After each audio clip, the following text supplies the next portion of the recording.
Okay, welcome back to Ready Player U. This is Mike. Matt. And we're testing out our first video option. If you want to see that, you might have to go to Instagram or YouTube. I'll put the details up later. This is...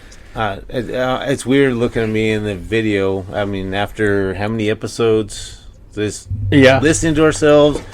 And, I mean, I have to see you now. These people have to see you, too. So. Oh, yeah, but that's okay. They're going to seeing me. I have always said, I have a face for radio, not for video. So. Yeah, that's what I'm saying. But kick us off with our episode. You wrote an episode for this week. Yes, this one I've been thinking about all week. And... this is a band that I love. I've got to see them in concert. Definitely one of my top 10 favorite bands. So a background on them. They're founded by 3 high school friends in Agora Hills, California. Then after high school, they decided, they wanted to get into music and stuff. So... they recruited a few more guys, and they started a band called, I believe it's called Xero, Xero. Xero? Xero. And they released a 4-track demo in November 97. And this vice president of AR for Zomba Music, Jeff Blue. This guy's name is Jeff Blue. BLUE? BLUE, yes. So one of the guys, like Blue's Clues. No, I was thinking if his wife doesn't give him none, he's got blue balls. Yeah. So one of the guys, it was an intern for him, and he heard the band, he heard their music, he was impressed by them, but he thought the lead singer wasn't fit for the music they're trying to do. So the lead singer ended up leaving, so they did this big search, and they found another lead singer who is the one that took over totally. And so they went from this name Xero to Hybrid Theory. Aha! The plot thickens. And... so they have that name, but there's also another band called Hybrid. So to avoid confusion, they considered names like Fleet and Platinum Lotus Foundation. And this, ladies and gentlemen, is the beginning of Linkin Park. Go, baby! And got a lot of energy in their music, man. I gotta tell you that. Yeah. I was on my whole lunch hour. I'm writing stuff. I'm listening to the music on my Spotify. Right. Looking at videos, and it just they have so many influences. And where the name came from is it's called Linkin Park in Santa Monica. Okay. But now I didn't write it down, but now that I believe it was a street in Santa Monica called Linkin Park, but now it's called something else. They should have saved it. Yeah, but at least for Chester. But they were gonna spell it Lincoln Park. Oh, as with that street or whatever that was called that area, but to get acquire an internet domain, they had to change the spelling to Linkin Park. Did they put the K backwards like Korn did, or no? No, okay, no. So you have your band members, Mike Shinoda, who's vocals, keyboards, samplers, and guitar. Brad Delson, who's guitar. Rob Borden, drums. Joe Hahn, turntables. Dave Farrell, bass. And, of course, the late, great Chester Bennington on lead vocals. Yeah, he had a killer voice, man. Oh, yeah. And I did see some interviews, I believe, or articles. I think they were touring, and the way he was screaming and all that, yeah, he strained his vocal cords, so he had to take some time off. Wow. but I mean, they're definitely definitely one of my top 10 bands. Yeah. I mean, they're different from what was going on at the time because they came out in '99, I believe. And Yeah, that makes sense because I remember we used to do our own little street racing scene in Hanford, and we used to go out to buy Taco Bell out there by Walmart, the old Walmart. Yeah. And a guy I was street racing with, he had El Camino at the time, and he was friends with the members of the band and the promoters, and they gave us a demo tape that had a couple of singles on there, like One Step Closer, and we talked about this the other day. What was the other one? Yeah, what was it? One Step Closer, and was it Crawling or something? Crawling or something like that, yeah. But if I can find it, like, I don't know what happened to it because I've moved a few times over the years, and I beat myself up every day because once they started getting big, I was like, holy crap, where's that tape? I got to prove that I knew about these guys before because nobody believed me. And I had a friend that knew the band and the promoters. Yeah, right. And I'm like, no, I'm serious. Really, I do. Yeah. Nobody believes me. So if I can find it, I can prove it. But if you have proof, then it happened. If not, then it never happened. Well, I know I said I didn't want to get to the emails to the end, which I'm sticking to that. But I do want you to know we did hit 502 today after I sent you that picture this morning that we hit 500. We're in the 500 club now. You know what? You want to crack them open? Oh, yes. Let me grab the lady of the hour. We have our official beer opener here, sexy lady from Hawaii. If you wanna crack them open for this getting into the 500 club, we're horrible little baby celebrators, but you know what, this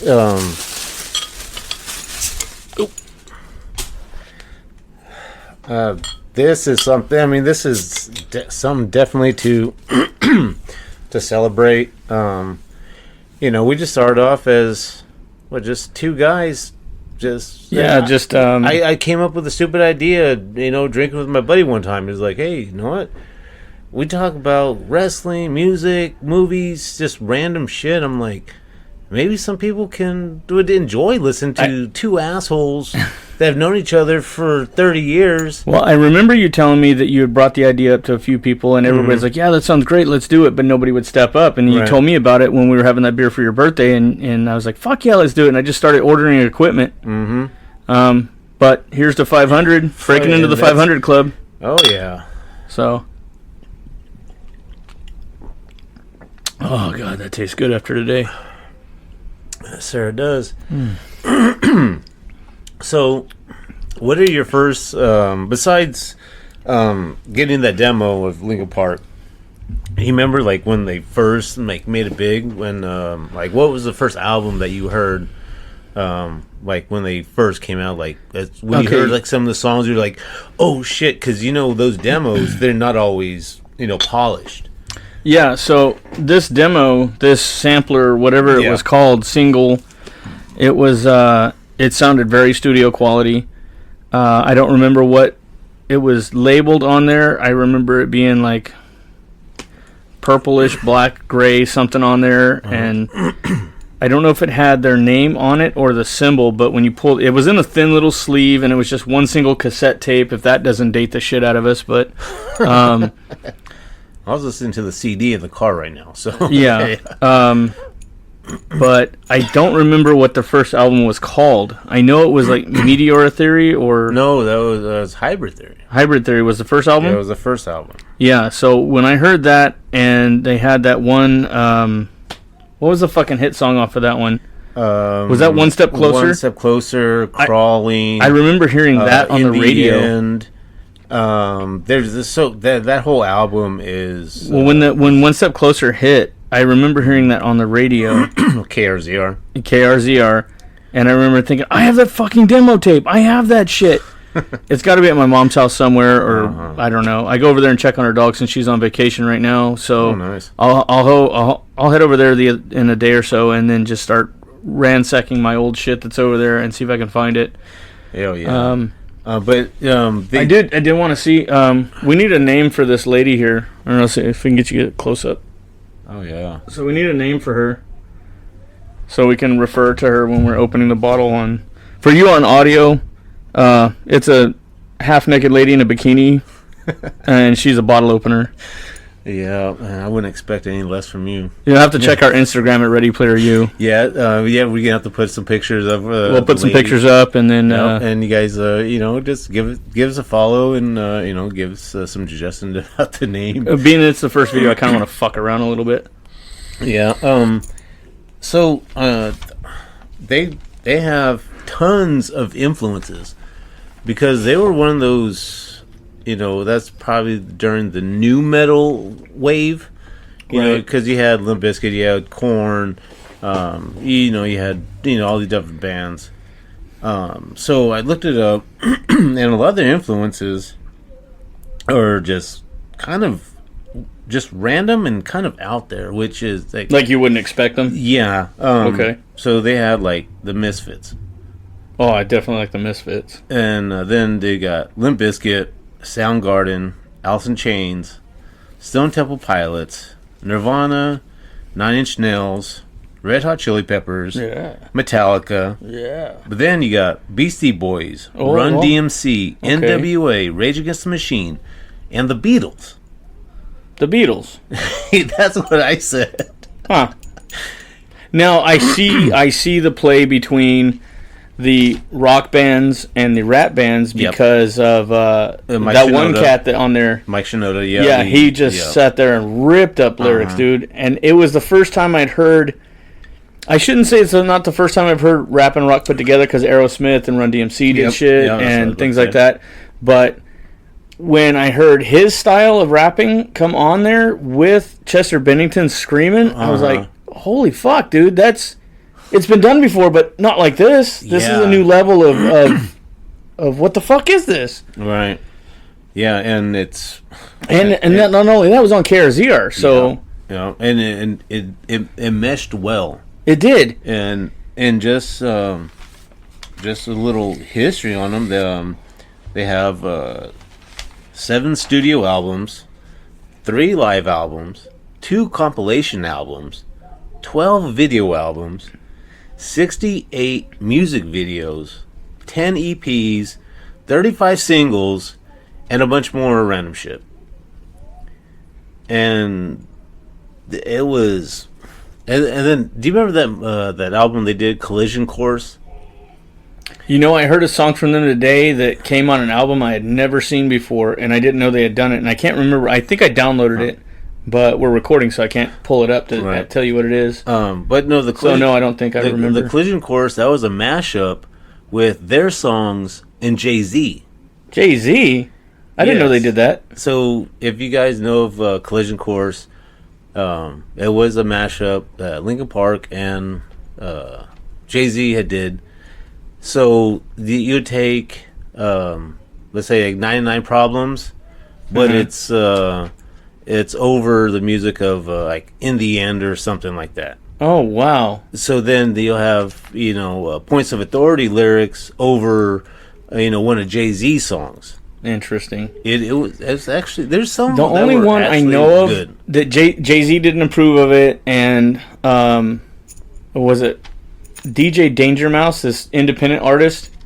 He put out something where it was the Grey album, and it was Jay-Z songs, and was it the Beatles or Metallica or something? Oh, I it was called the Grey album, and he had 99 Problems on there, and I downloaded the whole album. It's on that other PC over there somewhere, but I don't remember what 2 bands were collabed together on that one, but it was definitely interesting.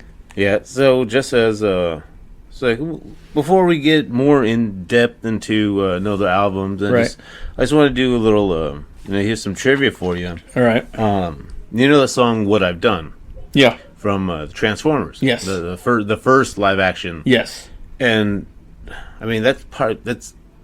I remember the first time seeing that movie, and the first time you see Optimus Prime, I'm just like. Yeah. Yes. And then you hear his voice, and you're like, "That's OG Prime, baby." Peter McCollum. That's I loved it. And I'm like, wow. But so what I've seen in interviews or these videos I watched on YouTube for the song "What I've Done," Megan Fox had attended a Linkin Park concert, and the band approached her knowing that she was going to be starring in Transformers. Asked for her to put in a good word for him to try and get one of their songs on the soundtrack. And everybody knows. So they asked to be on the soundtrack. That's cool. I didn't know that. I thought maybe they were going to ask her to sing on. Didn't she put out a music album or something? She tried, but You're pretty, but you're not. Yeah. You're not even that great of an actress. You just look really hot on screen. I don't know. Jennifer's body. I seen that. It was all right. It wasn't the greatest. It was a horror film. Who didn't give a shit about Jennifer? It was all about her body. It was a horror film. So terrible acting is supposed to be in horror films. That's probably how she got that role. Like House of Wax with freaking Paris Hilton. She did a better job than Megan Fox did. And what about that? It was the one time I could stand to see Paris Hilton talk and walk and not be annoyed by her. What about that movie Repo? It was like a genetic opera or some. It was some weird. Genetic opera. Yeah, I believe what it was called. I don't know. I don't think I've ever seen that. Repo. So I thought somebody was getting their shit taken away. Yeah, probably a repossession. Oh, you remember that old school movie, Repo Man, with Emilio Estevez? Oh, was that called Repo Man? I thought that was called Men at Work. No, that was him and Charlie Sheen. That was another movie.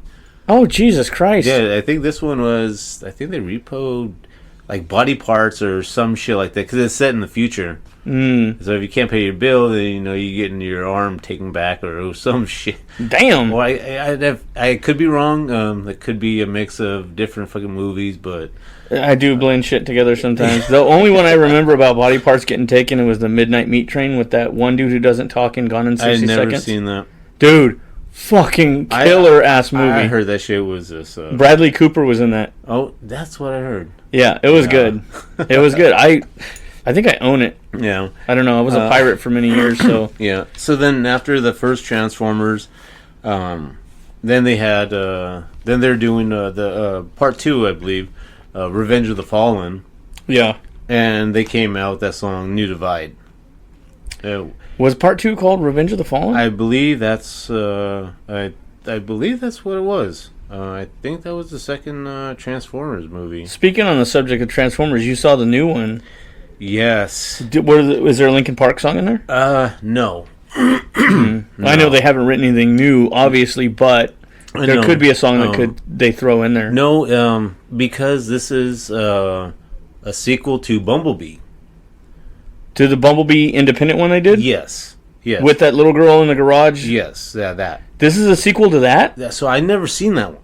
I did. So the because this is pre Michael Bay. So the original first movie has never happened yet in the timeline. Oh, okay. Oh, we're in a fucking okay. All right. So this is and they even made reference. Optimus Prime, he doesn't trust humans, and Bumblebee, his voice box is still fucked, and he's like, no, and he's like, and Optimus tells him, he's like, oh, I know you trusted that human girl that one time, so that was a callback to the Bumblebee movie, and this is in the 90s. So the music there is they're playing like. That's right. It was a dated movie when they brought that out. So yeah, they're playing like some old school LL Cool J. I haven't heard that guy's music in a while. Yeah. Oh, I don't even think he does any music anymore. No, I think he owns a label or a clothing line or something because most rap artists or musical artists get into a cologne or a drink or a fashion line or something. They invest their money because they don't want to be rapping forever. They want to go out and fucking have fun. Yeah, but no, it was we saw it in what you said 4D. What's 4D? It's 3D. No, IMAX 3D 4DX. What's 4D though? Is that like the audio is so much more immersive or something? So you have your 3D glasses on, right? Which is kind of hard when you wear glasses already. Yeah. But the way the seats, it's like 4 people per like section. Yeah. And so this gets you more immersed Immersed? into the movie. Okay. So if they're going through like a jungle and you like bumps, the seats are. Oh, so that's 4D. I was like, what is the other dimension they're gonna give you? Yeah, that's what it's going for. Okay, because you got audio, you got video, you got the video jumping out at you. Mm-hmm. So it almost feels like you're really in there, and then the fourth dimensional is going to be the motional seats. Yeah, and then that's cool. There's like a scene like it's raining, so they have like little misters, and then there's in your seat there's a switch that you can turn on off if you don't want to get sprayed with water or whatever. Daddy likes to get wet. Yeah, you do. And then like how most Transformers movies are, so they'll shoot like a rocket at each other, and they'll like dodge it. You feel that? Whoosh. Really? Yeah, dude. How much for those fucking tickets? I wouldn't know $7-8 matinee. Like $21 for one ticket. But I'll pay that shit. But it was for something like that. I will fucking pay that shit. But the story was, my mom turned 70 last week, and we were supposed to take a trip up north. That got canceled. So my sister had this idea. Okay, we'll go to River Park in Fresno. Take mom to go eat at a nice place. Hang out for the day. We hopped the train. Went out there. I mean, round trip tickets, $15. Which theater did you see it at? At Regal. Regal. They're in River Park. Is that Mayan whatever? I don't think so. Mayan Cinemas or whatever. The Regal Park. That whole little thing. There's like so much shit. We found like a record store, old school record store, small, like maybe from Anthony's room to this wall. Really? And it just records. No CDs. Vinyl. Fucking vinyl. Vinyls. Yes. How is he staying in? He's got to be running drugs. Running drugs and hoes. There was some cool fucking shit though. I mean, like I'm looking through them, and of course I find Ride the Lightning. There is was it their newest album, Metallica's newest 72 Seasons. They had that vinyl. Bro. I'm like, bruh. Oh my god. Bruh. I mean, if I had the money, fuck. How much do they want for the vinyl of 72 Seasons? Oh shit, I think it was like $45, something like that. The fuck out of here. Yeah. Is it signed? No. Does it have a glory hole on it? I don't fucking. Oh, for $45. Well, for your size dick, I think you could just go ahead and fuck the vinyl. You been peeking? Huh? Motherfucker, you been peeking. Shit. I've known you for 30 years, so. I own guns, you know that. Make fun of my dick. Yeah, you're overcompensating for someone with all the guns. Oh, no, very much not so. It's called an accessory, motherfucker. It's a man accessory.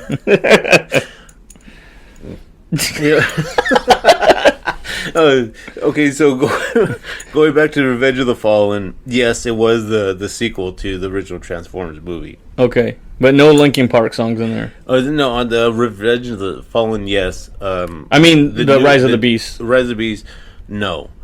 But that movie was, I mean, it was cool. You had Autobots, you had Decepticons. No, it was. Oh no, it wasn't Decepticons yet. It was you had the Maximals, which is what is it, the Gorilla Prime? What the fuck is his name? OG Prime. No, it was Optimus Primal. Oh yeah, my bad. And then of course the big bad was Unicron. Okay. From the original '80s cartoon. I used to watch that religiously, and I don't remember the dinosaurs or the primal. No, that was like 90. I think we were older when those started coming because they were like CG shows. No, I meant that one. Yeah, but I believe Peter Cullen still was doing his voice, but then they did so many. He's done the voice of every Optimus Prime, other than I think that little kitty one that's out. Yeah, that's nobody wants to see that garbage. Yeah. So for Linkin Park, okay, so we're talking about hybrid theory.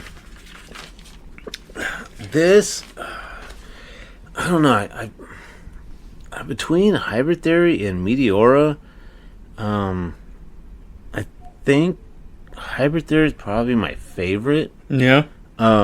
Just because, I mean, that's, that was a big breakout album, they just have one step closer crawling, Paper Cut, than In the End. And then, you have Runaway, Points of Authority. They said that they're minor hits on alternative rock radio stations, but with the band's singles and the album, then Runaway has also made several appearances on radio stations. Yeah. So, KRZR, when we, back in, 99, 2000, I mean, that was, like, the best way. I mean, for us, metalheads, and, not just metalheads, but, just a rock fan in general. It was almost like a bridge between, like, a Nirvana grunge, Beastie Boys rock type. I don't know. Yeah, it was definitely the rap rock, because they said one of the influences was Limp Bizkit, which... And they did have a little bit of, like, funky beat to it, but they were... Yeah, they did kind of... Fred Durst kind of rapped a little bit, but it was like... See, that's what I was going to say. I don't remember him really rapping, but I hear more of rap beats. It was almost like a lyricist rock song. It was over... The way I saw it was more rap beats over rock lyrics. That's how Limp Bizkit to me was. So you have the Fred Durst, like no kind of like no kind of screaming, they just not scream, but yelling that gruff tone. Yeah. So like the rock sound, but then you have like a hip hop beat behind. He had a distinctive voice, just like Chester Bennington had a distinctive voice. Yeah. And then from there they've won Grammys. Yeah. I don't have which song they've won Grammys for, but there's one song that keeps popping in my head, but I don't remember what it's called, and it's like one of their sadder songs. Sadder. Is that a word? Sadder? Yeah, you can be more sadder. That's like saying more gooder or something. Like, my fucking Okie creeps out every now and then. No, I say I'm sadder than you. A little bit sadder than the rest? Yeah. Okay. Anyways, this song's, it's a little bit one of their more sadder songs, but it's like, I can't remember what it's called, and it's playing into my head, and he goes, and this was all for you, or whatever. Oh. It's like something of the day, and blah, blah, blah. Oh. I can't remember what that one's called. It just keeps repeating in my head. I'm wondering if that was off of One More Light. It was like a really slow melodic. Very, you know what that might have tug been. at the heartstring type of song. That was probably One More Light. Yeah, if I hear it come on, I never knew what it was called. Yeah. But I'd always like that song. Then, that song's good. And one that I've listened to, or I listened to earlier, and I can still hear it, Heavy. Heavy. Now that one is the whole song is just like him fighting with himself. Is like I know I'm not the center of your universe, but I can still spin around the same. And the whole video too. We could show that later, or I'll show you later. He's like fighting with himself. It's just to me it's like really powerful emotional song, because just because this is probably one of the last songs that they released before sadly he passed away. Lyrically, inspiration for Heavy came from band members' conversations about frustrations and troubles in their own lives. From that, they found that there was some heavy stuff happening in each other's lives. Bennington stated that personally, he has had a hard time with life, even on a good day. And the opening line, I don't like my mind right now is him 24 hours a day. See, I can relate to that. If for whatever I'm going through and I hear it's like, I don't like what's going on in my mind. I like to be, more, kind of semi-happy at work. Yeah. I mean, I fucking hate going, but I still go. But, I mean, the people I work with, I mean, they can tell, my demeanor. They can tell me if I'm having a good day, or they can just, and sometimes they won't even talk to me because they can see, something's going on, unless, like they're, my coworkers that I'm really close with. Yeah. No, they can tell. And it's like, hey, what's going on, and and then sometimes it's harder to do that because what I'm going through is, just whatever. And then he also said, most of my problems are problems that I caused myself. That's what that song is about. That time when you consciously look at that, once you acknowledge what it is, you can separate yourself from it and do something about it, as opposed to just being in it. And in the video, he was a deep thinker. Yeah, I mean, he was smart and he was talented.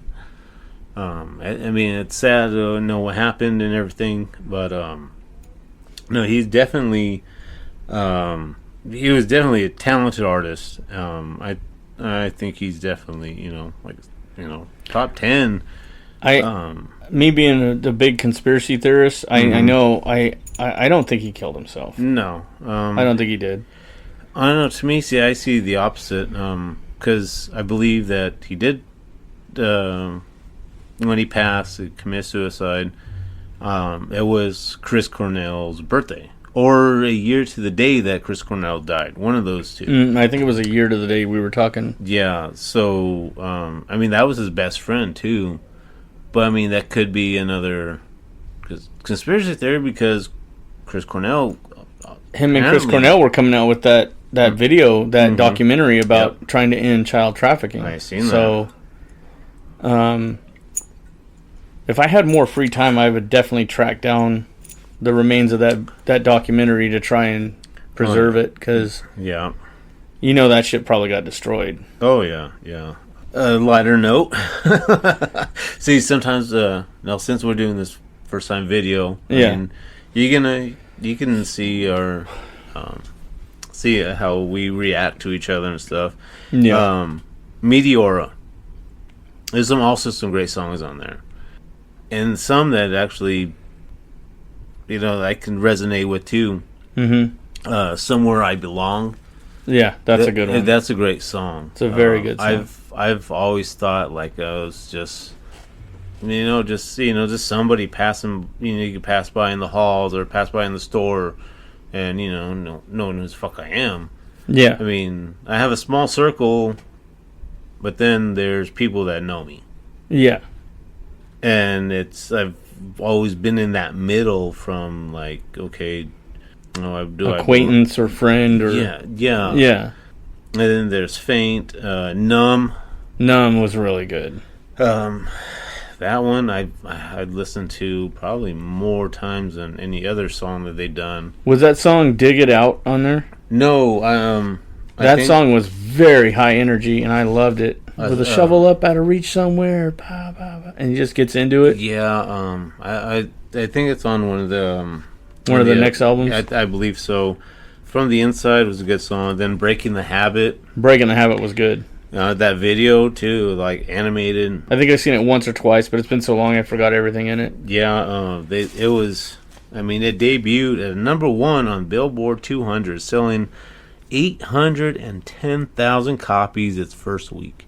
Of that album or that single? On that album, on Meteora. Wow. And that came out in 2004. 8th best-selling album of the 21st century. 16 million copies sold worldwide. Certified 7 times platinum. Ranked number 36 on Billboard Top 200 albums of the 2000s. Some songs from the albums were remixed with some of Jay-Z songs for the EP Collision Course, which I had mentioned.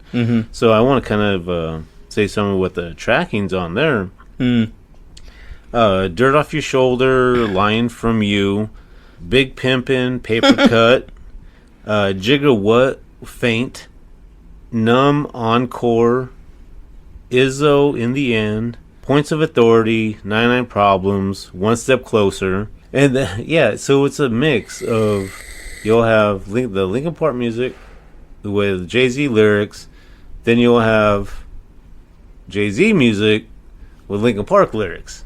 Maybe we should, for the audio listeners, we should play one of those. Yeah, definitely. Let's see, what do we got here? And then here, February 2023, it was announced that the band would release a 20th anniversary edition of Meteora on April 7th. Oh, yeah, that's right. And the release, never released demo title Lost, so the lead single of the reissue. That's right.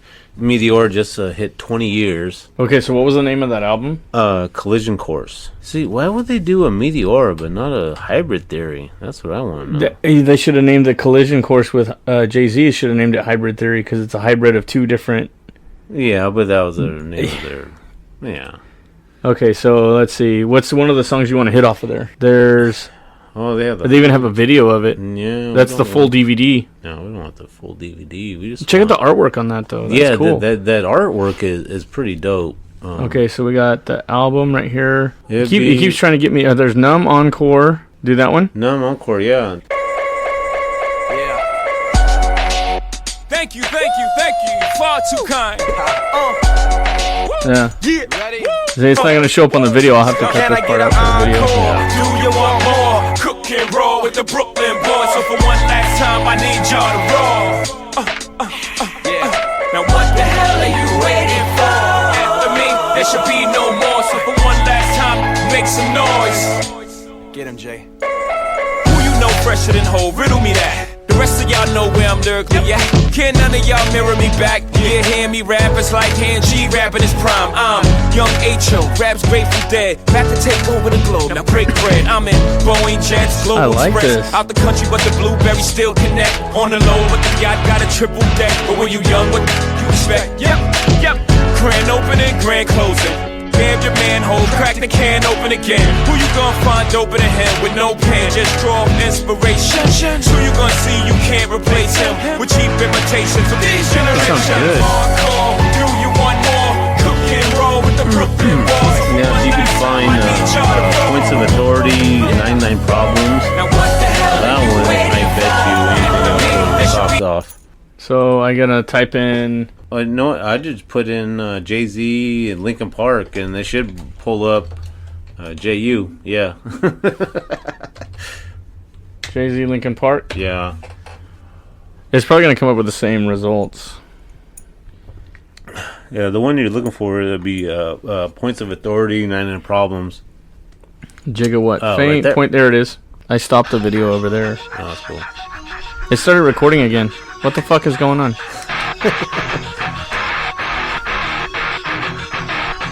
If you having girl problems, I feel bad for you, son. I got 99 problems, but a bitch ain't one. Hit me. Ooh. This is tight. I didn't know they did this. Oh yeah, my brother and my sister were fucking in love with this. My sister was living up north of my brother. When the CD came out, so they loved it. Bro, this is sick as fuck. I didn't even know that. MTV Ultimate Mashup presents Jay-Z Linkin Park Voice Report.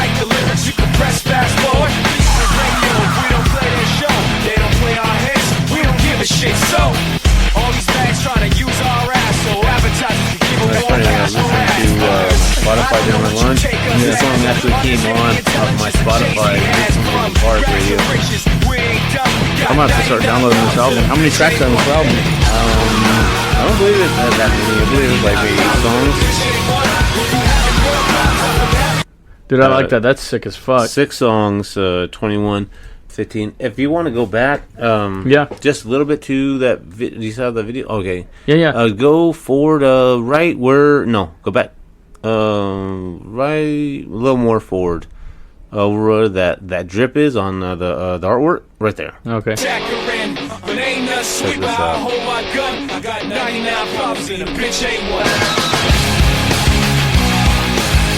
Whoa. Oh, that was a guess. I think that was his birthday. That was tight. That came out really good.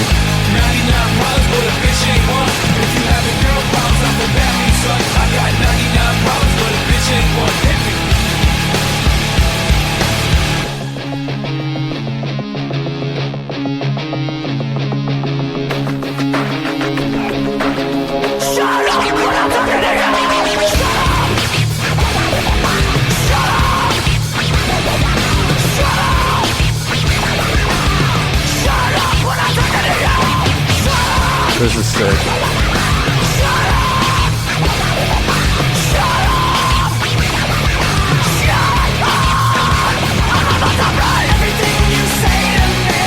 Dude. Yes! That was sick as fuck right there. I've listened to the album. Not all songs are good. I mean, but there's no decent enough. I mean, I downloaded the whole Grey album when somebody put that out. DJ Danger Mouse or whatever put that out. I downloaded that whole album. Was it a MFK or he's part of a group? DJ Danger Mouse. Let's look it up real quick. Just the Grey album. It's funny because Jay-Z threw a fit about it. Who was the other one? Who was the other band that was on? Danger Doom. That's who. That was a DJ, Danger Mouse. 99 Problems. Yeah, he did a 99 Problems one. You want to hear that? Yeah. Fuck it. I don't know if I've heard that. Yeah, I believe that he was part of a duo. I believe it was the DM. Google the DJ Danger Mouse. Who was the hybrid collabs on that? Or not collabs that he just put together? Yeah. Because it was two different bands, or was it several different bands that he put on? Danger Mouse. If you having girl problems, I feel bad for you, son. I got 99 problems. Mixes, acapella version of Jay-Z's Black Album with samples of the Beatles' self-titled Ninth Album. The White Album. The White Album. If you grew up with holes in your zap toes, you celebrate the minute Grey Album gained notoriety when EMI attempted to halt its distribution despite approval of the project from Jay-Z and the two surviving Beatles, Paul McCartney. And it was what from the two surviving members? They gave their approval. They did. And Jay-Z, but EMI didn't like it. The record company. Oh, the records. I knew there was a beef about it somewhere. They were the ones. 99 problems, but a bitch ain't one. If you having girl problems, I feel bad for you, son. No. I got 99 problems, but a bitch. I dug it, but it's not for everybody. No, I'm a Beatles fan. I mean, I know I love the Beatles. You want to go live on the Instagram? We got enough video for the first few clips or whatever. Sure, if you want to go live on Instagram and see our 4 followers. Oh, we got more than that now. You want to follow us on Instagram, Mike? What the fuck am I doing? Yeah, I have no idea what the fuck you're doing. Okay. Mike, what's our Instagram? Ready Player U? So we have some videos from concerts that we went to last weekend. There's links to a few of our other episodes. Give us a follow. Now we're going to be posting video if he can figure out how the hell to do this. Okay, it's going to go live right now. And we are live. We are live, Ready Player U. So we'll have this put to our story, and it'll be in our play reels. Yeah. So it'll automatically save to our page. But I did want to get that first half recording for trying to, just to experiment with the audio video portion of it, and we'll post it later. The first half of the video, if I can get it up. So I mean, not like that. If I can post the video, I didn't mean it like that. Jesus Christ. Yeah, pervert. Yeah, no, nobody's watching it yet, but it'll pop up when it shows that we have viewers. But yeah, no, this is cool now that we can actually start doing video and. Yeah, well, until I get the pro set up and all that, it'll be like this for a little while. But this is good. It's legit. Yeah, we're gonna. But you were talking about Meteora. Oh yeah, that definitely has some different songs that could definitely relate to, and it's like I said, either that or Hybrid Theory, probably two of my favorite albums. Somewhere Where I Belong, Line From You, Faint, Breaking the Habit, Numb. That one too. I can resonate with just just the lyrics and just the way Chester sings. I mean, he's not screaming like he was in Hybrid Theory. He was just kind of like, you could tell he was like singing from the heart and stuff. Yeah. And then of course they had the 20-year anniversary. They just re-released that album with I believe like 1 or 2 new songs that were demos. But previously unreleased stuff. That's exactly. okay, yeah. And then you have their Minutes to Midnight. That's the one I like too. That one, I listened to a few songs. That's the one that has Dig in it. Yeah, that has What It Done, Bleed It Out. Bleed It Out, that's the one I like. Shadow of the Day, Give It Up. That's the song I was talking about, Shadow of the Day. Leave Out the Rest. Yeah. I mean, it was good. Bleed It Out I like. It's very high energy. Oh, yeah. Shadow of the Day is the one that I had the song running through my head. I haven't listened to that one in a while, so I might have to listen to it. I think I have the CD. I'm not sure. Don't listen to it when you're feeling down. That motherfucker will tug you. Yeah. But then, during the period between Minutes to Midnight and Meteora. Who do we got on live? Keep going. I'm going to see who's on live. It's... End of season's watching. What's up, end of season? Oh. Check it out, brother. I got to show you guys something. Hold on. I got your sticker. Oh, yeah. I got your sticker, brother. You guys are immortalized on the page now. Oh, yeah. Hey, you guys were awesome. We enjoyed... Yeah, I liked it, I was sitting there thinking, I don't know if they're looking for a bass player or not, but the two-man band, I mean, that's hard to do, and they're pulling it off. Yeah. Yeah, so you're good with the skin flute, so if you need a skin flute player, my own skin flute, as I know my shit. I know what Daddy knows what Daddy likes. Okay, that's all there is to it. But here's to you guys for joining us in the chat. Appreciate it. Thank you. The video's a little far away for the recording, so I don't know if I can read all the comments. So I'm gonna jump in and do this real quick. We're gonna see. Yo, nice. Thank you. Yeah, you guys are welcome, man. We'll try and read we're doing the audio recording for the podcast at the same time we're doing this live. Yeah. So. This is experiment, exactly. So. And, I got my microphone hidden underneath this big old beard, and his is tucked away right just on the side, so we're sitting at the angle where you can't see it.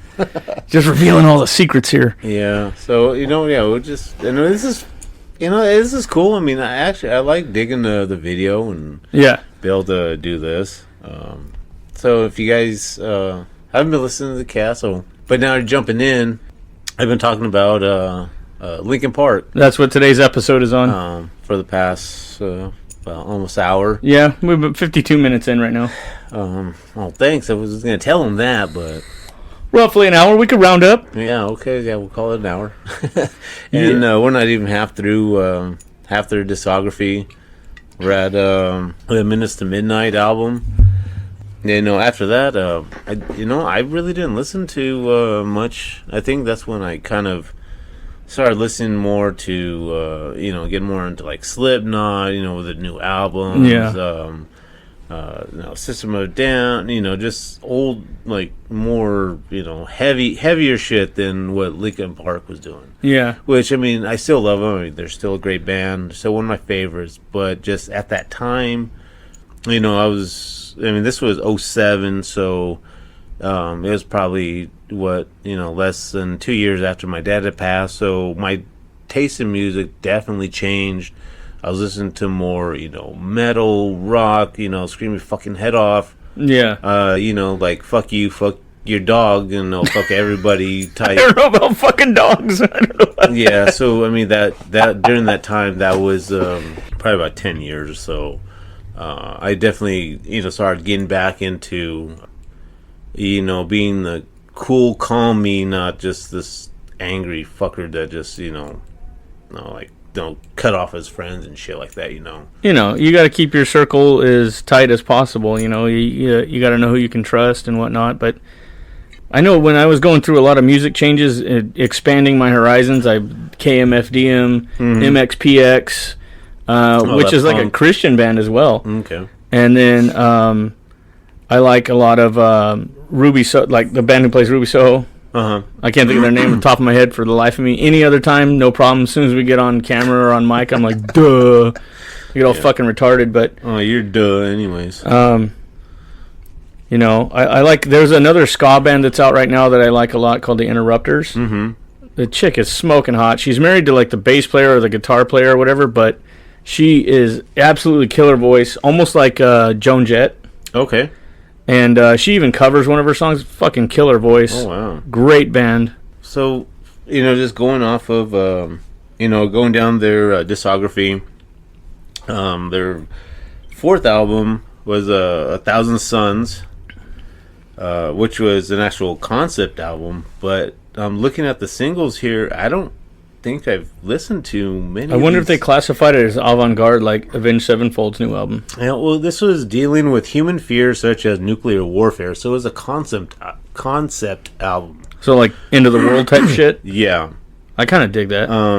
Yeah, I just something I'm definitely have to listen to, or you know, just throw it on my Spotify, and you know, a song pops up. But you know, looking through some of these songs, wow, these are really fucking dark. Requiem, The Radiance, Burning in the Skies, Empty Spaces, When They Come For Me, Robot Boy, Jornada del Muerto.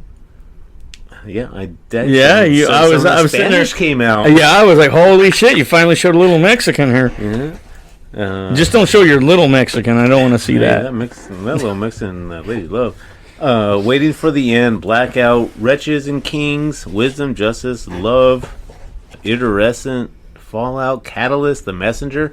Those sound like some fucked When up They songs. Come For Me, that sounds like it's part of that conspiracy theory that he knew what the video he was putting out, they were going to come for him. Yeah.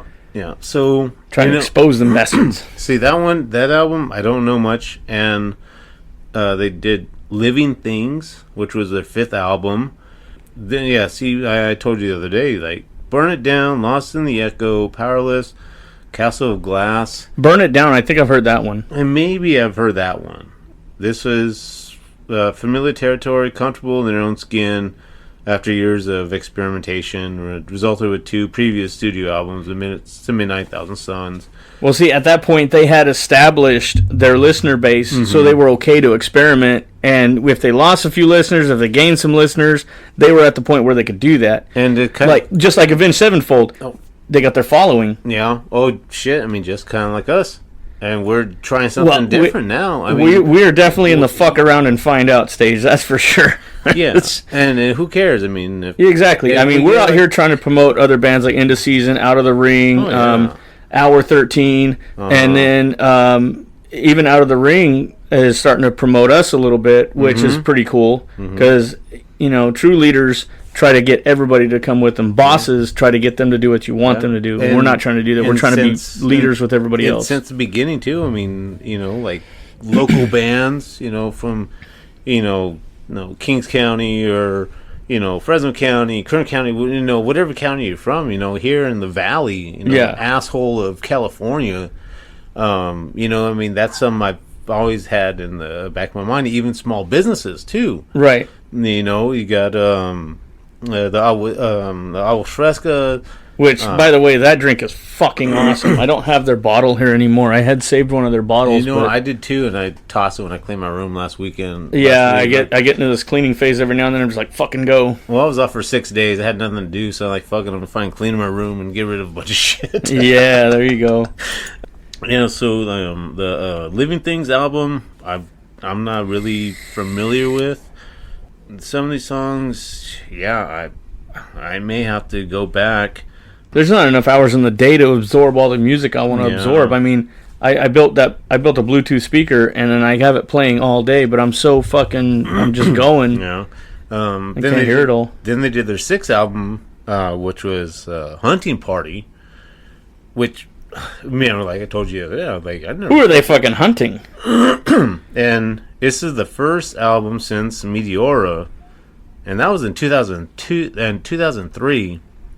Not to not to be produced with Rick Rubin. Nick's not dead. Welcome to the chat.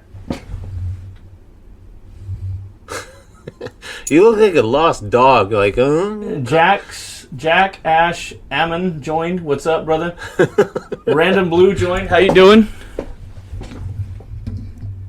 I can see the picture a little bit, like blue hair and everything's turned to the side because we're doing the portfolio deal.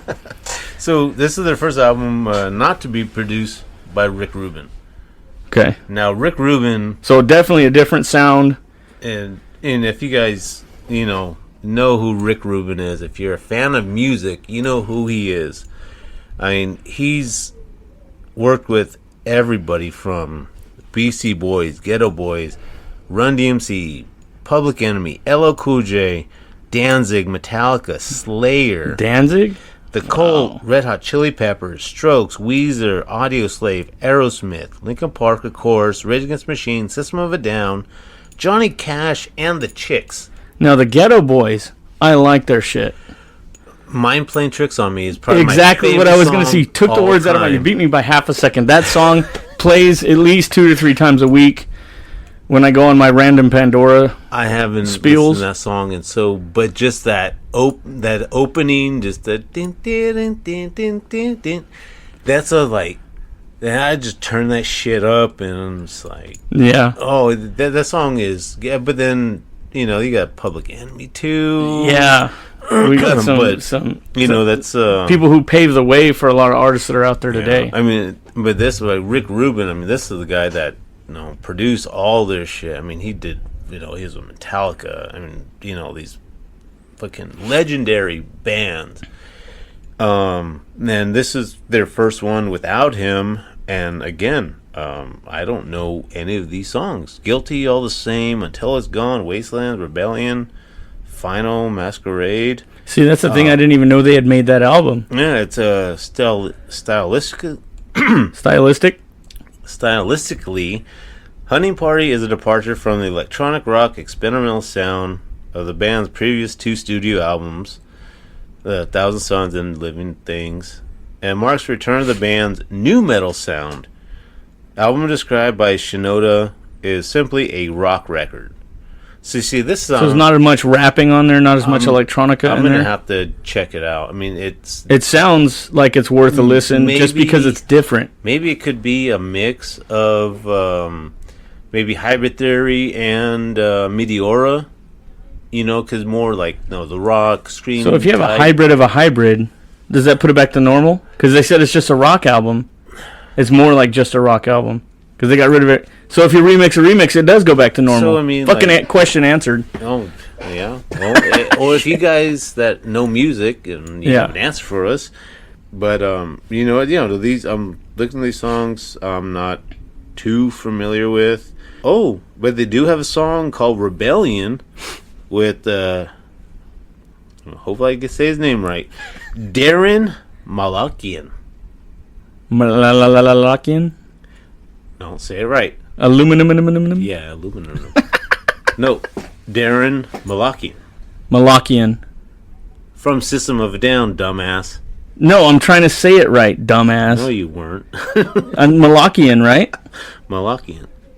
Okay, now tell me the story behind it. I don't know. They have a song with Darren Malakian called Rebellion. On that album? Yes. Okay, well, shit. Yeah, I'm definitely going to check.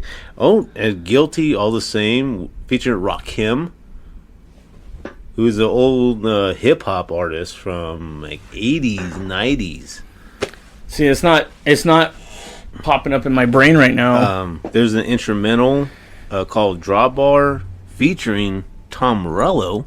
Ooh, now he's the bad motherfucking guitar player for Rage Against the Machine. This is an album I'm definitely have to See, listen to. They went through a whole lot of shit before Chester was gone, so... Yep, and then... It's like he was trying to get out as much as he could right away. Yeah, and then, of course, their 7th album was more pop-oriented. That was One More Light. The song One More Light, that one was pretty deep because I believe they wrote it in memorial for Chris Cornell. Mm.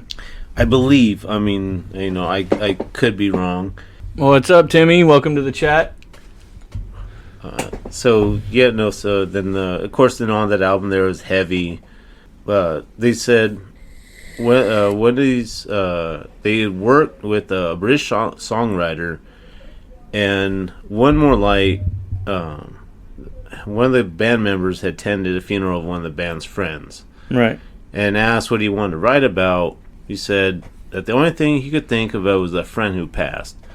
He revealed that in spite of a horrible inevitability of loss, the song is about letting people know that you care.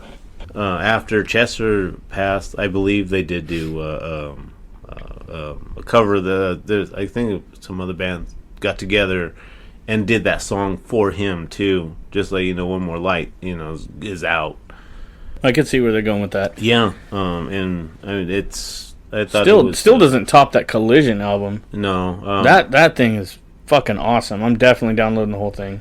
Yeah, so in this album, I mean, it had Heavy. Talking to Myself was a good song. The hell was that? Did you hear that shit? Fucking Kakui up in this motherfucker. Did you guys see that shit? If something popped I'm gonna have to watch the video later. Like something just come and touch my shoulder and knock shit down. I don't know what the fuck that was. Yeah, you can see a shadow. That was fucking trippy. And then One More Light. These are definitely some albums I want to take a look at. When did you first hear them? This is probably right after high school, so 2000.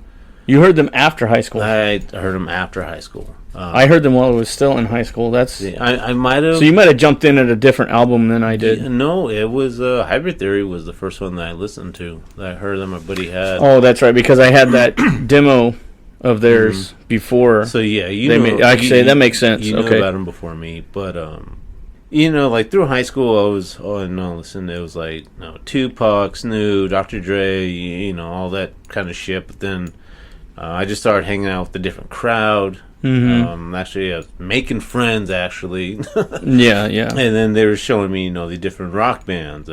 System of a Down, Slipknot. Always been a Metallica fan. Always will be. I don't give a fuck what anybody says. Mm. It was definitely different. The first song I probably listened to was In the End. I used to watch the video all the damn time because this was a bunch of 18-year-olds all twacked out and was watching the same music videos over and over and over recorded. I remember sitting back watching everything on the box because we couldn't afford cable TV. Yep. And then we would always watch, and they would order a video, and it would say they would say thanks, but they would spell it THANX. Yep. So that's why every time I write thanks to somebody in a letter, or email, a fucking whatever text. A letter. Who the fuck writes a letter anymore? I always put THANX. Yeah. So since we're doing, the live video, and we're still doing our audio, that's for those of you who are listening on audio only. Check out our videos on Instagram at ReadyPlayerU. If you have questions or emails. You can reach out to us through Gmail at readyplayerquestions@gmail.com. And so you want to do our week in review or whatever? Yeah. What'd you do this week? Anything new? I'm back to work after 6 days off vacation. Didn't do much. Just fucking got some rest, I hope. Shit. By the time I went back to work, they were like, "Oh, how's vacation?" No, not long enough. I need a vacation from my vacation. Yeah, exactly. It was like I need to get the fuck out of here. I was hoping to go up north to get away from this shithole. This valley. Yeah, a little change of scenery. But no. So far it's been not too bad. All right. I know that today was my last day on the church job site, and I'm getting sent over to do the Sequoia Mall on Mooney. Okay. Which I was there before, but it's not going to be a mall no more. It's going to be like a bunch of shopping stores and shit. But we can get to our email. Yeah, if we have email. Let's check it out. Let's find out. Just to show the Instagram. Yeah. Why don't you tell them about the followers that we have. Oh, yeah. So we recently hit 500 followers. We'll do a refresh real quick and see what did the numbers jump to. I think we jumped to 502 before we jumped on the show. Not sure if it jumped too high since then, but we could check out our new countries we listen to. Yeah. That we're reaching. For some reason, it's taking forever to load because I got a slow-ass fucking computer. We were, about 10 countries, I believe? Yeah, we're in 10 countries now. We picked up Rwanda, which is in Africa. Hey, we really appreciate you guys checking us out. Somebody else joined the chat. Who joined the chat? I cannot tell. Night Wolf SLC. Oh, welcome to the live. So if you follow us or you don't follow us yet, we have Pandora, we have Spotify we're on for our audio. Our podcast audio portion of the show. Which it'll probably sound a lot more polished than this without a lot of ums and uhs in there or the little silent pauses or the delays when we're checking emails or whatever. I usually edit that part out, but... Hey, haven't said a whole lot of ums and uhs today, so... A little bit, not a lot. Yeah. No, we're doing a lot better. A lot better than... Yeah. We're doing better than we normally do. I think this might be the it won't be the fastest edit or production I've had to do, but I will do it pretty quickly because there's not a lot to cut out. Yeah. I usually just cut out the silent parts and shit like that. I know it's taking forever because I got two different things loading at the same time. Yeah, but you got your YouTube open too, so. Yeah, but it's not playing nothing. It's not streaming data like the Gmail and then the RSS, our platform is. Okay, yeah, I definitely need to not have these two together. Oh, you think they're clanking too much on the audio? Yeah, just a little bit. Oh. You just put them between your chesticles. Squeeze them. Squeeze them. You got bigger tits than I do. Yeah, you jealous? You like them, don't you? Oh. Daddy stays warm in the winter. Well, since that's taking forever. Video, so if you guys can see, there's a dog tag. You can get up closer. Your mic, the video mic will pick it up. So, the dog tag is a picture of my dad. I received 18 years ago after he passed, and this is family. It's called Tree of Life. My grandfather passed in December, and this is so I always have a part of him. Two definitely influential people that I've had in my life. Taught me a lot. Okay, so we hit 502 followers, 139 in the last 30 days, up to 16 annual subscribers. Let's see, most popular episode is still episode 3. People love that episode. Episode 3? Mm-hmm. What the hell did we talk about episode 3? I honestly don't remember. Brussels, Belgium beat out Sacramento, or they're tied with them 28, but they're in the lead. Oh, so here's the thing. My friend Molly that I work with, that I called last week during our Event Sevenfold. Yeah.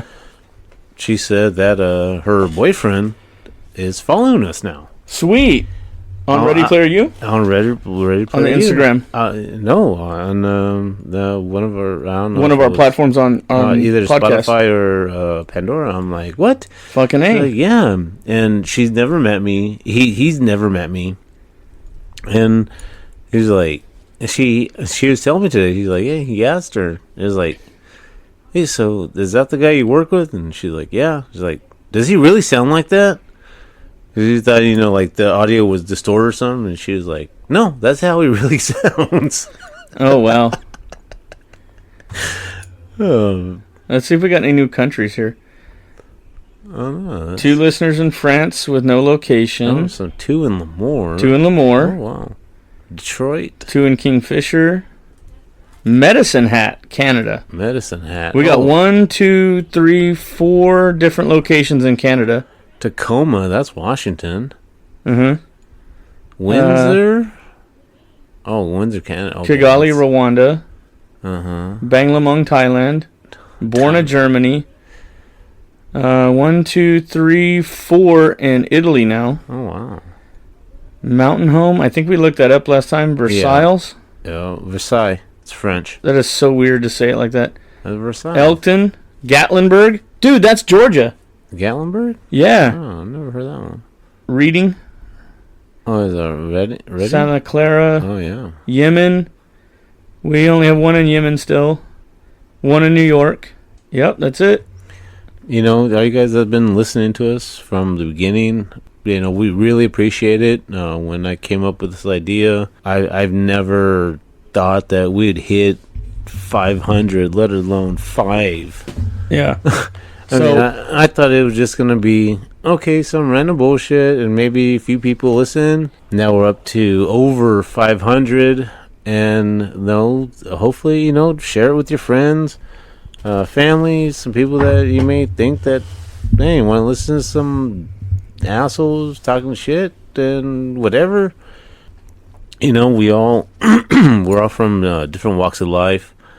We all go through different things in life.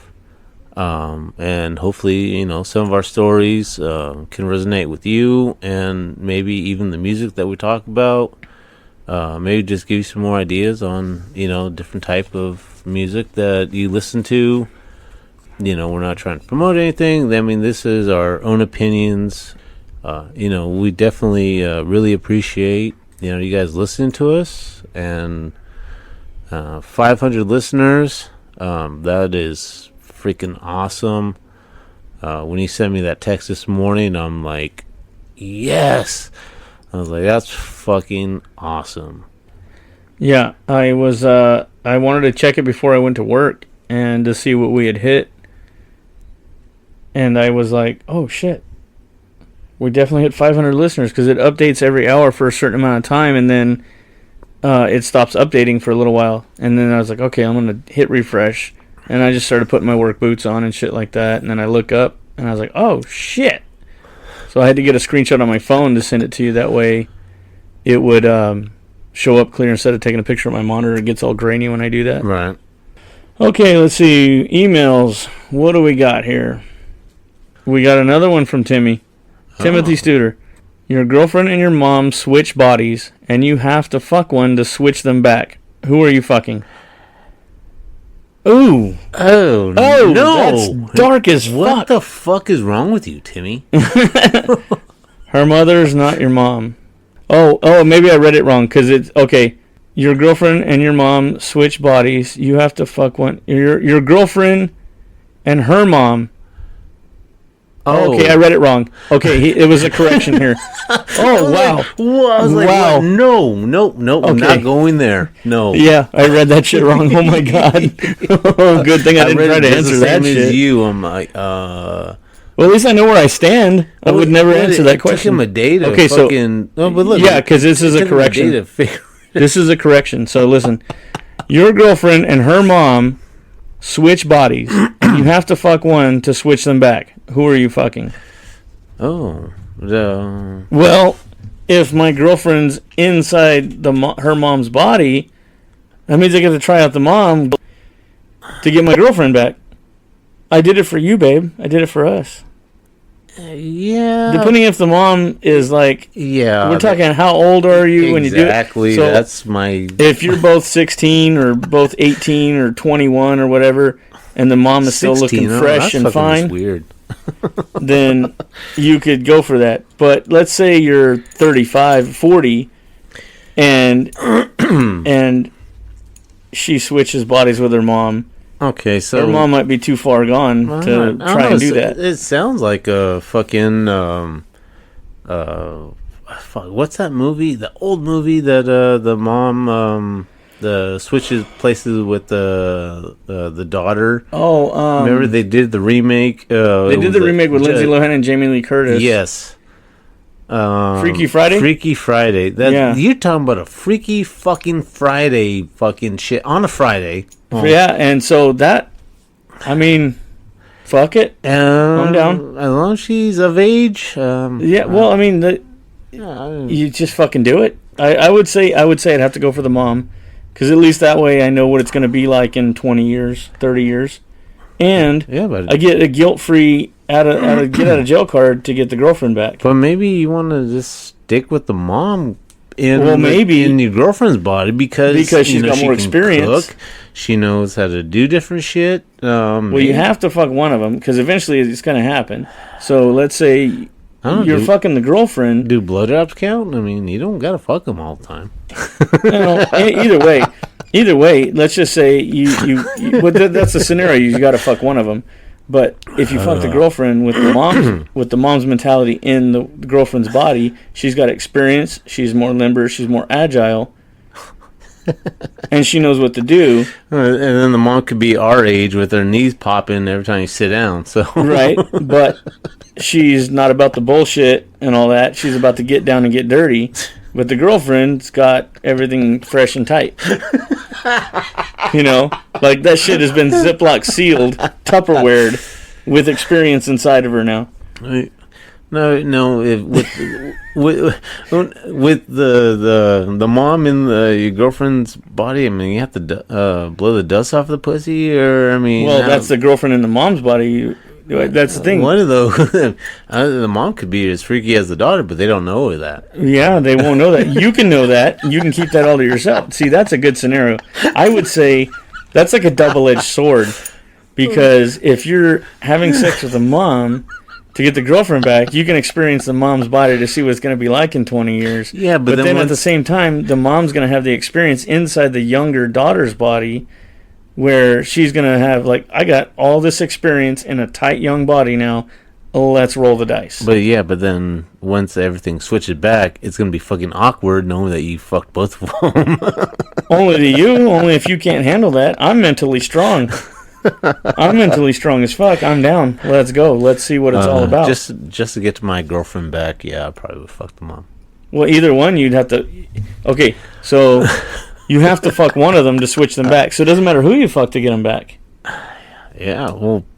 Either way, you fuck one of them, you're going to get them back. So I would try the older lady to see... See, that's what I was thinking too.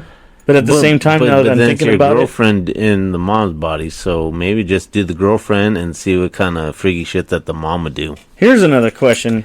If we add to this level of dialogue here...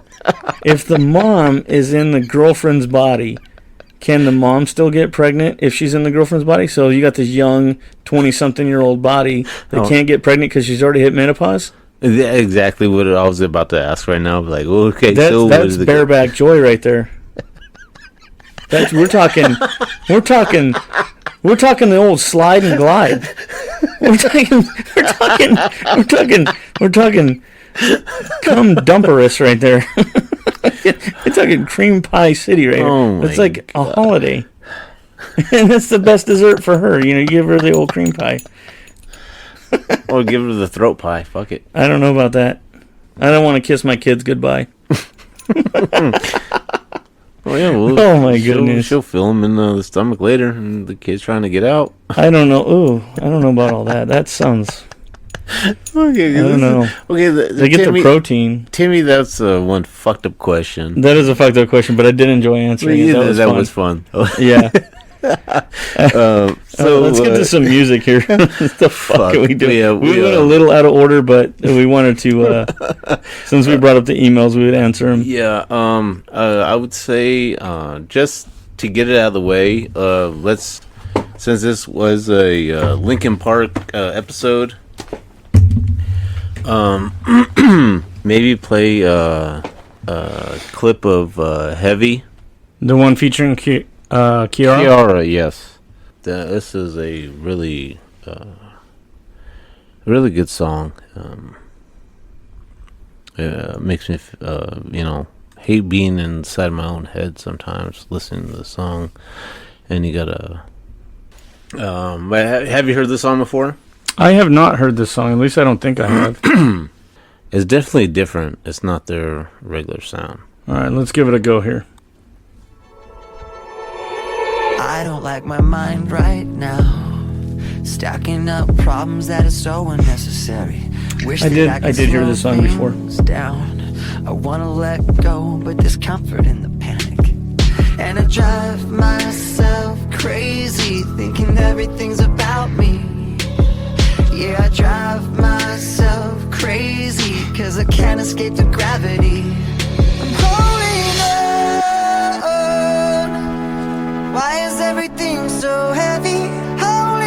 think you sent me this. I think I did. So much more than I can carry. I keep dragging around what's bringing me down. If I just let go, I'd be set free. Holding on. Right there, that part is that's deep so for me. heavy? You say that Yeah. I'm paranoid, but I'm pretty sure the water's out to get me. It's not like I made the choice to let my mind stay so fucking messy. I know I'm not the center of the universe, but you keep spinning around me just the same. I know I'm not the She looks like the type of girl that we would go to high school with. Yeah. but you keep spinning around me just the same. I'm holding on. Beautiful voice. Why is everything so heavy? I haven't looked up after the stuff. So much more than I can carry. I keep dragging around what's bringing me down. If I just let go, I'd be set free. Holding on. Why is everything so heavy? Song here. I know I'm not the center of the universe. You keep spinning around me just the same. I know I'm not the Yeah, it center makes me of the sad seeing the chest in universe, this but you video. keep spinning around me just the same. And I drive myself crazy, thinking everything's about me. Holding on. Why is everything so heavy? Holding on. So much more than I can carry. I keep dragging around what's In the video, down. If I just So he's like fighting addiction in here? his fighting himself, like his own mind. Oh, I see. My mind's so heavy, what's lying, and he's fighting with himself. Pain, panic, whatever's going on.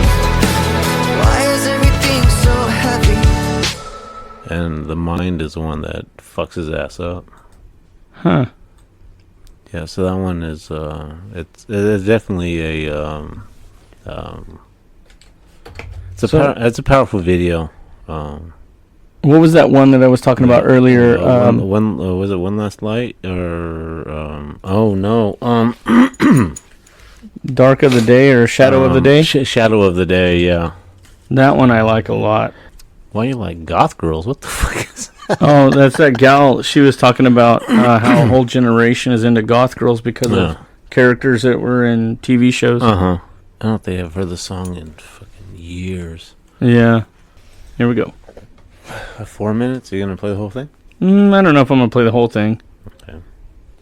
Maybe just till he gets to the chorus. So you can hear the part that was stuck in my head. All right. After this, I do have one that I can connect.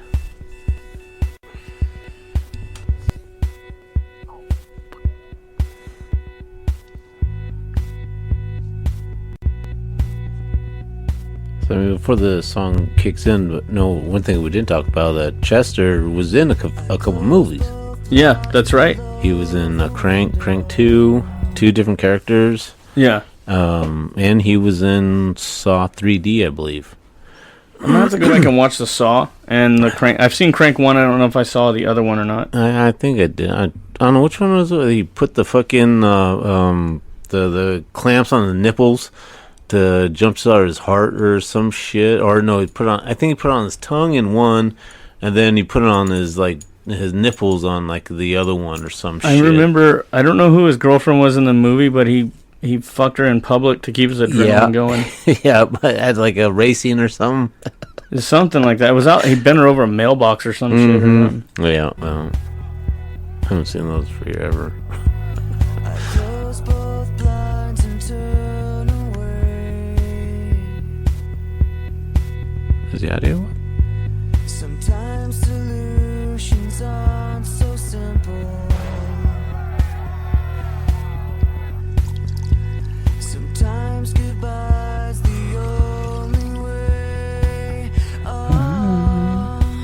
And the sun This part. My audio's low. The sun will set for you.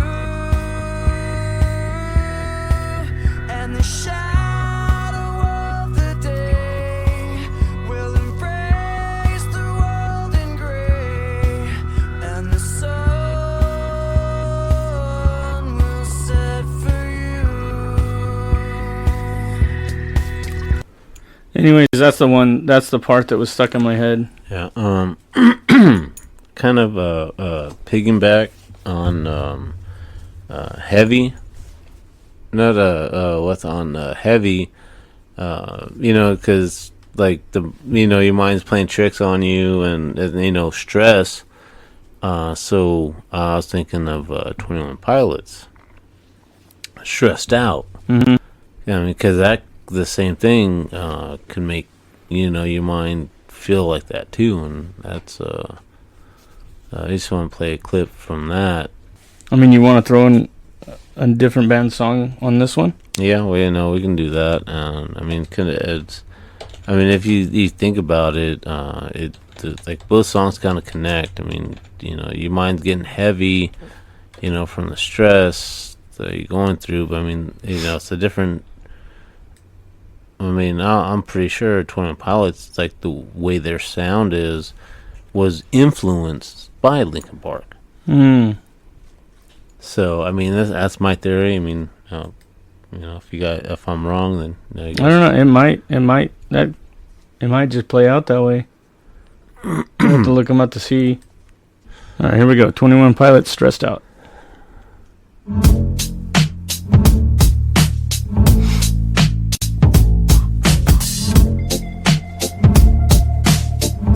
Well, he's tattooed everything on in black.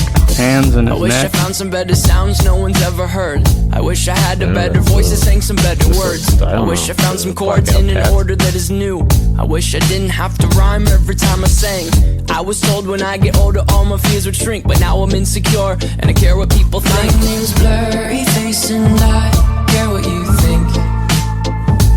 My name's Blurry Face and I care what you think. Wish we could turn back time to the good old days when the mama sang us to sleep, but now we're stressed out. Wish we could turn back time to the good old days when the mama sang us to sleep, but now we're stressed out. See, to me, it kind of ties in with heavy, because I mean, why does everything be heavy if you're not stressed out? Yeah, true. I see your point. The smell will take me back to when I was young. How come I'm never able to identify where it's coming from? I'd make a candle out of it if I ever found it. Try to sell it, never sell out of it. I probably only sell one. Maybe to my brother, cause we have the same nose, same clothes, homegrown, a stone's throw from a creek we used to roam. But it would remind us of when nothing really mattered. Out of student loans and treehouse homes, we all would take the ladder. My name's Blurry Face and I care what you think. My name's Blurry Face and I care what you think. Wish we could turn back time to the good old days when the mama sang us to sleep, but now we're stressed out. Wish we could turn back time to the good old days when the mama sang us to sleep, but now we're stressed out. Used to play pretend, give each other different names. We would build a rocket ship and then we'd fly it far away. Used to dream of outer space, but now they're laughing at the face, saying, wake up, you need to make money. Yeah. We used to play pretend, give each other different names. We would build a rocket ship and then we'd fly it far away. Used to dream of outer space, but now they're laughing at the face, saying, wake up, you need to make money. Yeah. Wish we could. I wonder if his hands and his neck are tattooed all black like that because he's covering up mistakes in tattoos. Maybe. And that's why he's stressed out. Well, I know one of my coworkers, he has blacked out tattoos, but they have the designs that's not tatted. Oh, like a reverse image. Okay. Yeah, so it's like black, but then you have the designs on there too. Yeah. And I mean, this song I really like. I'm just watching it again. I mean, I've listened to the song hundreds of times.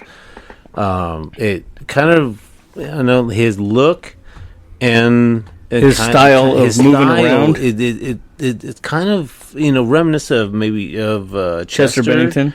Yeah, so it's his body language and the way he's he goes into it. He's throwing off his beanie and just started jumping into it. There's a definite similar style, similar flow to his body language. Yeah, and I mean the musical style too. I mean, you got a DJ there. You got to do it on the drums. I mean, it's 3 guys.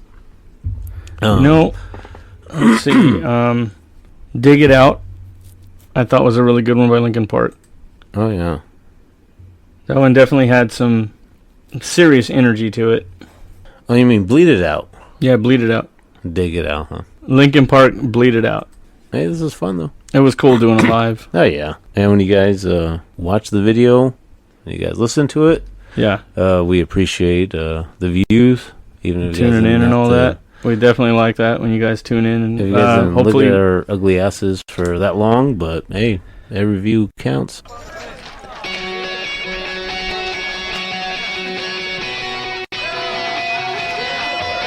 Yeah, here we go for the 100th time. Hand grenade pins in every line. Throw them up and let something shine. Going at them up in mind. Filthy mouth, no excuse. Find a new place to hang this noose. String me up from atop these roofs. Knot it tight so I won't get loose. Truth is you can stop and stare. Run myself out and no one cares. Dug the trench out, lay down there with a shovel up out of reach somewhere. Yeah, someone pour it in. Make it a dirt dance floor again. Saying prayers and stop it out when they bring that chorus in. I bleed it out, digging deeper just to throw it away. I bleed it out, digging deeper just to throw it away. I bleed it I definitely see the similar body language. just to throw it away.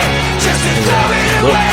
Just to throw it away. I bleed it out. Go, stop the show. Choppy words and a sloppy flow. Shotgun opera, lock and load. Cock it back and then watch it go.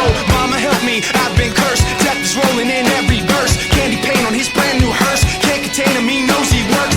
This hurts, I won't lie. Doesn't matter how hard I try. Half the words don't mean a thing, and I know that I won't be satisfied. So why try ignoring him? Make it a dirt dance floor again. Say your prayers and stop it out when they bring that chorus in. I bleed it out, digging deeper just to throw it away. I bleed it out, digging deeper just to throw it away. I bleed it out, digging deeper just to throw it away. Just to throw it away. Just to throw it away. They say there's similarities. I've opened up these scars. I'll make you face up. Nobody had a voice like that. Myself so far. I'll make you face up. But he gets like a high-pitched scream. It's almost like it's to the point where his voice is going to break, but it doesn't. It just keeps going. But then it's kind of like Corey Taylor too, and he can scream, but it's like a deeper scream. And he also has that melodic shit he can do too. Yeah. I'm pretty sure Linkin Park, they came around since Slipknot too. So, but That's true. around a little longer, I believe, before Linkin Park did. So Yeah. he probably, I'm like, oh, okay, maybe we can try some of that. It's like experimental shit. Yeah, they definitely came around the same time as Slipknot. Yeah, because I know their Slipknot's self-entitled was 99.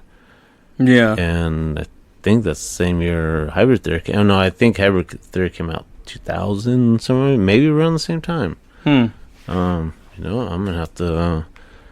Definitely some legendary tracks in here. I like a lot of their music, and I definitely have to dive deeper into some of these albums that I didn't even know they put out, because it's not like they got highly advertised. It's not like they had radio hits, especially the off-kilter experimental shit that you just never heard of. So I'm definitely gonna have to dive deeper into them. I'll create a whole nother station just for their experimental shit, just to be able to listen and see if any of it grows on me. See if I want to dive deeper into their other shit. I want to check out that. You want to play another one? That last album. I guess we can go one more. I want to do that. Before their last album, that was more rock with that Tom Morello. Yeah, what's the Tom Morello track? Let's look that one up. Hunting Party, Drawbar.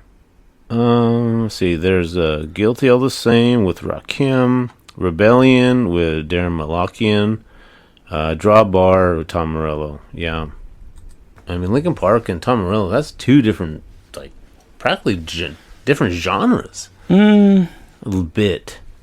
You know, Tom Morello's guitar playing style is definitely different. Yeah. Let's see. Linkin Park, Hunting Party as the album.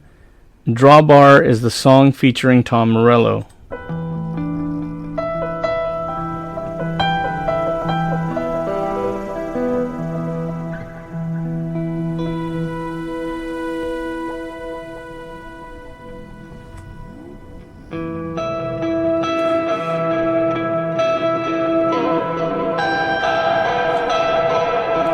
That's different. Yeah, that's exactly what I was thinking.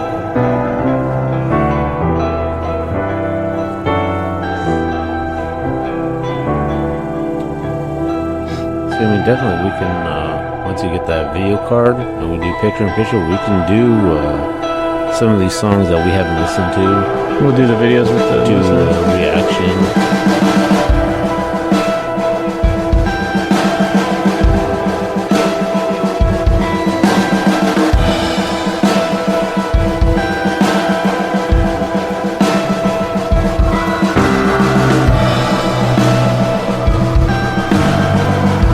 It's only a 2-minute song, but I don't hear Tom Morello in here yet. I mean, that might be him right now, but it's not a signature shit, you know. Listen to Audio Slave, listen to Machine, you know Tom Morello. Oh, yeah.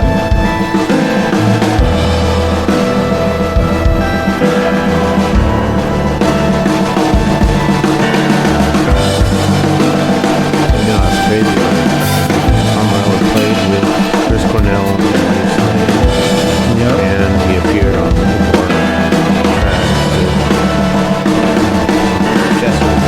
Chester, he's a talented musician himself too. Yeah. Tom Morello don't just jump in with anybody. Yeah.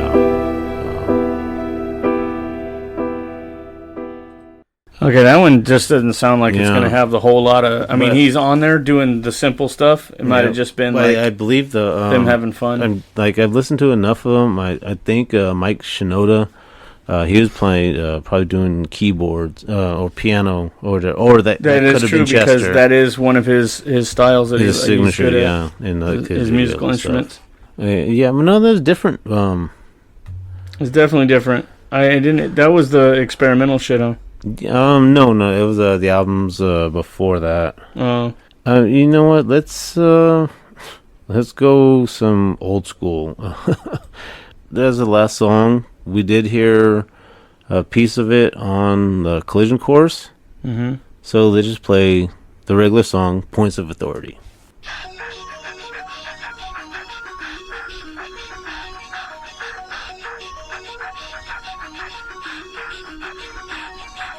Forfeit the game before somebody else takes you out of the frame and put your name to shame, cover up your face. You can't run the race, the pace is too fast, it just won't last.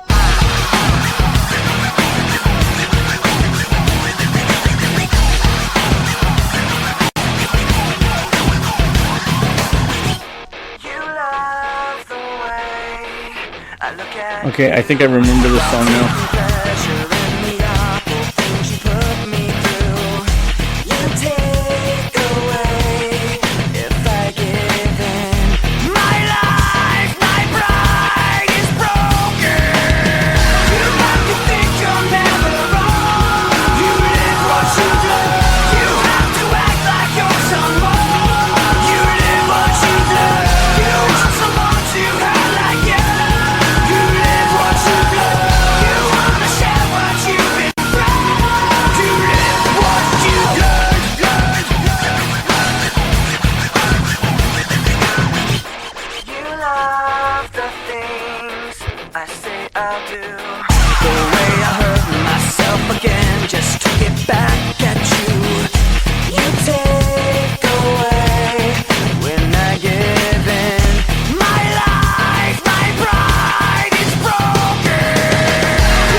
that part right there.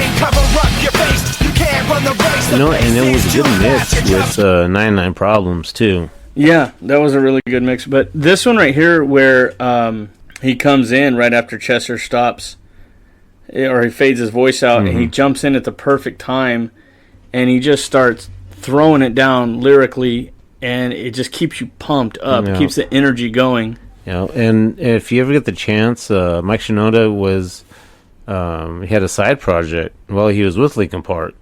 Really? Fort Minor. Fort Minor was his? Yeah. Really? Yeah. I didn't know that. Yeah. I just heard him come on, and I started listening. I was like, oh, shit, I love that. I didn't realize that was him, even though I was like, dude, this guy's badass. Yeah. I didn't put two and two together. Yeah, because, it's still... it's kind of like that Linkin Park sound, but it's more, I think, hip-hop oriented. Because it, shows more his lyrical, styling. Yeah. Because, of course, Chester's the lead singer, and he's there, and throws in his, which he's awesome too. But when Shinoda kicks in, dude, it's just actually to be able to have an album with him showing what he can really do, not being outshined by somebody else. I don't know if it's more outshined, but it's like Chester Bennington comes in with his rage and his scream and the frustration, and then Shinoda comes in and he keeps this he brings funkiness to it. Hip hop flow. Yeah, he brings this but it's rhythmic two different to styles that mesh well together. Yeah, which doesn't always happen. Doesn't always work like that. So with Fort Minor, I think that Shinoda was just trying to do his own, but it was just a side project. He was still all Linkin Park too. So I think I remember that part in Saw where Chester Bennington was in there. I think I remember that now. Yeah, but I think I think this was This is a decent episode. I think we're having a great time. We got our live in. We got our Instagram posts up. If you guys want to see a little bit of what we look like and some of our video and our live feed that we had, come check us out on Instagram. Is Ready Player U on Instagram. Once again, our email is readyplayerquestions@gmail.com. I'm Mike. And I'm Matt. And we're Ready Player U. And thank you for helping us reach 500. Appreciate it, guys. All right, have a good one. Laters. Bye. It starts with one thing, I don't know why. It doesn't even matter how hard you try. Keep that in mind. I designed this rhyme to explain in due time. All I know, time is a valuable thing. Watch it fly by as the pendulum swings. Watch it count down to the end of the day. The clock takes life away. It's so unreal. Didn't look out below.